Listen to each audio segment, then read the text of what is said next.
Good morning সবাইকে। লম্বা একটা টানা ছুটি, বিয়েবাড়ি, ঘোরাফেরা সব মিটিয়ে আজকে ব্রেকফাস্টে বানিয়েছিলাম চাউমিন আর সেটাই আপনাদের সাথে শেয়ার করছি।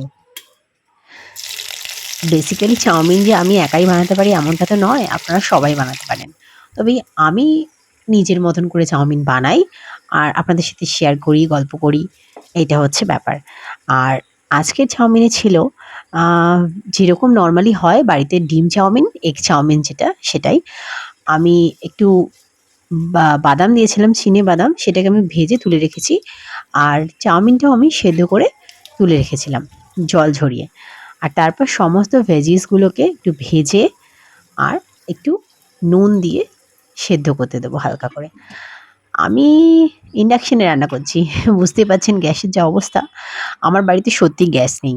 কারণ বিয়েবাড়ি গেছে লম্বা টানা, তো যেটা হয়। আর যতক্ষণ এই ভেজিসটা হচ্ছে, আমি ততক্ষণে একটু মরিচ গুঁড়ো করে নিয়েছিলাম। কেন গোলমরিচ ছিল না। তো একটু মরিচ গুঁড়ো না হলে ঠিক ছেলে খুব একটা কাঁচা লঙ্কা খেতে পারে না তো, তো সেই। আর ভেজিসগুলো হালকা ফ্রাই হয়ে যাবার পরে আমি তার মধ্যে একটু মিডলের জায়গা করে সেখানে একটু ডিমের ফ্রাই করে নিচ্ছি। ডিমটা ওর সাথেই ফ্রাই করছি, আলাদা করে ফ্রাই করিনি। তো যেটা বলছিলাম, গ্যাস বাঁচাতে আমরা যখন গ্যাস থাকে তখন তো সেটার মর্ম বুঝি না। তো এখন সত্যিই আমার বাড়িতে গ্যাস নেই। লম্বা একটা টানা বিয়েবাড়ি যেটা বললাম, তো সেই কারণের জন্য ইন্ডাকশনটাই আমার কাছে এখন ভরসা। আর সমস্ত সসগুলো দিয়ে দিচ্ছি এটার পরে। ১ম এ দিয়েছিলাম সোয়া সস, তারপর চিলি সস, এটা গ্রিন চিলি, দেন টমেটো সস, যেটা নরমালি থাকে। আর তো এই সসগুলো দিয়ে একটু ফ্রাই করে নেওয়ার পর চাউমিনটা আমি এড করব।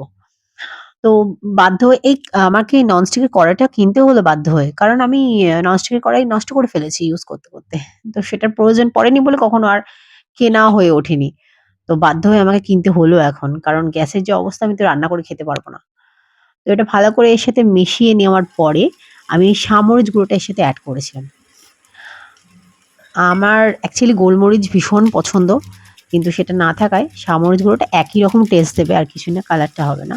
আর একটু ম্যাগি মসলা দিয়েছিলাম। ম্যাগি মসলাটা আমি দিই চাউমিন করলে। আ আমার ভালো লাগে ওর যে স্মেলটা আছে সেটা, মানে সবাই ভালোবাসি আমরা খুব। আর তারপর ছেলেকে তুলে দিয়েছি পুরোটা, কারণ ও বাদামও খায় না আর কাঁচা লঙ্কাও খাবে না। আর তো আমি একটু মাঝখানে তেল দিয়ে একটু কাঁচা লঙ্কা দিয়ে পুরো চাউমিনটা একটু ফ্রাই করে নিচ্ছি।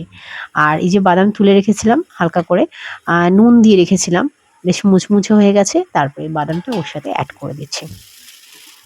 আমার না এই ঘরোয়া চাউমিনে বাদাম দেওয়াটা ব্যাপারটা খুব ভাল লাগে। মানে আর কেউ দেয়, অনেকে হয়তো, আমাদের বাড়িতে আর কেউ দেয় না। বাট আমি দিই, আমার খুব ভাল লাগে। ও তারপর এই যে সার্ভ করে নিচ্ছি। খুব অল্প, অল্পই বানিয়েছিলাম। চাউমিন এমনিতেই খুব ভারী খাওয়ার। আর একটু হালকা করে পেঁয়াজ কুচি দিয়ে দিয়েছি। আমার অ্যাকচুয়ালি কোনো সস লাগে না। যা দেওয়ার এর মধ্যে দিয়ে দিয়েছি। খুব ভালো হয়েছিল। ট্রাই করবেন অবশ্যই।